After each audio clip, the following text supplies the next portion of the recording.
The black stone is a stone from paradise, with which Gabriel, peace be upon him, descended to become the most honorable part of the Holy Kaaba, and it is known that the first house set up for people on earth for the worship of God is the Kaaba. Imran 96, and the first person to build the Kaaba Ibrahim Al Khalil and his son Ismail, peace be upon them, as God Almighty said. And when Abraham raises al-Qawam on the authority of Abdullah bin Abbas, may God be pleased with him, he said. The messenger of God, may God's prayers and peace be upon him, said, the black stone came down from paradise, and it is whiter than milk, so it blackens its cover. When the messenger of God, may God's prayers and peace be upon him, was 35 years old, 5 years before his mission, the Quraysh gathered to renovate the construction of the Kaaba, due to the cracking of its walls, and it was still as Ibrahim, peace be upon him, built it as ram's stones above the height, and the work was divided in building the Kaaba between the tribes, and each of them took over one side of the Kaaba, so they started building it with stones from the valley.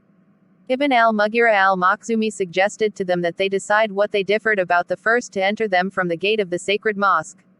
Until they shouted, this is the trustworthy, we are satisfied, this is Muhammad, and as soon as he finished with them, they told him the news, and he said, bring me a garment. So they brought it to him, and he placed a stone in the middle of it, then said, they reached his place, he took him by his honorable hand and put him in his place. In the story of the black stone, the wisdom of the Prophet, may God's prayers and peace be upon him, appeared. He, may God's prayers and peace be upon him, had a sound mind, and eloquent wisdom, which appeared in many situations in his life before and after his mission. Everyone, and injected a lot of blood, and stopped fierce wars.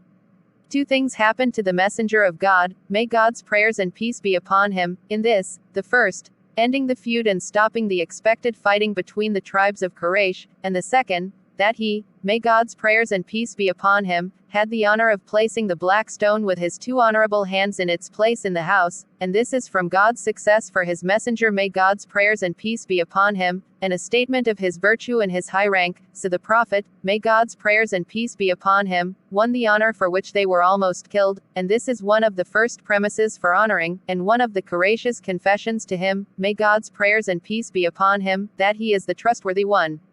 Then the Quraysh's acceptance of his arbitration, may God's prayers and peace be upon him, and their testimony to him that he is, the trustworthy one, is one of the reasons for establishing the argument against them. All the Arab tribes in Mecca accepted his judgment, may God's prayers and peace be upon him, in the issue of placing the black stone, and their testimony to him that he is the truthful and trustworthy, is revealed.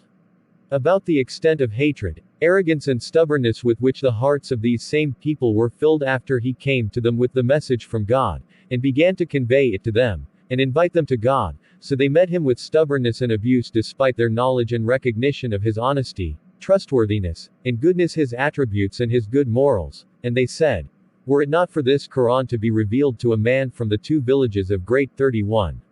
Al-Zukhruf 31, and God Almighty believes that he said, they deny God 33.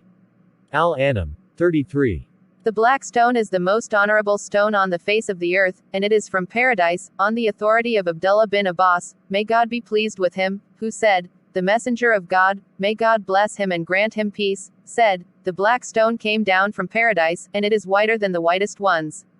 And on the authority of him, may God be pleased with him, on the authority of the Prophet, may God's prayers and peace be upon him, that he said, by God, God will send him on the day of resurrection.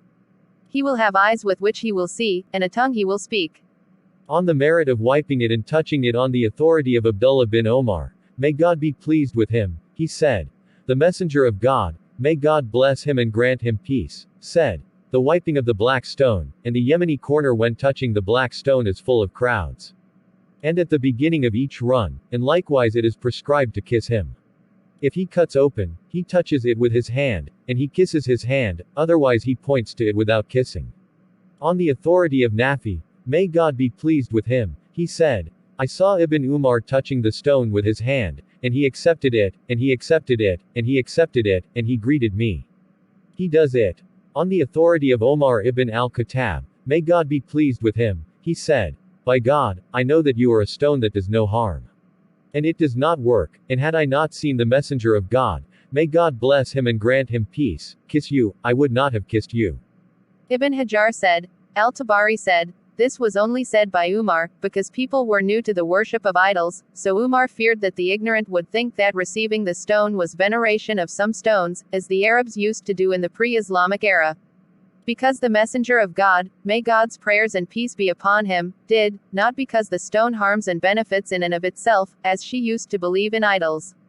And in Omar's saying, this submission to the lawgiver in matters of religion, and good following in matters that did not reveal their meanings, and it is a great rule in following the Prophet.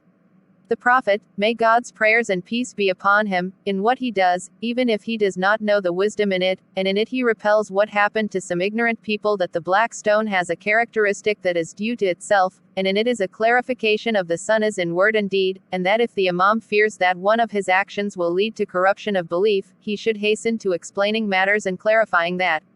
The wisdom of the Prophet, may God's prayers and peace be upon him, and the perfection of his intellect, and the originality of his thinking, are evident in many of his actions before and after the prophecy, as happened in the story of laying the black stone, and in preparing armies, and his surprise to the enemies before they attacked him in his country, and his position in the elimination of the strife that almost occurred between the Aus and the Khazraj due to the incitement of the Jews, and between the Muhajirin and the Ansar during the Battle of Bani al-Mustalik, in the conclusion of treaties and peace, and in the treatment of friends and enemies, and other things that cannot be counted in his fragrant biography. May God's prayers and peace be upon her.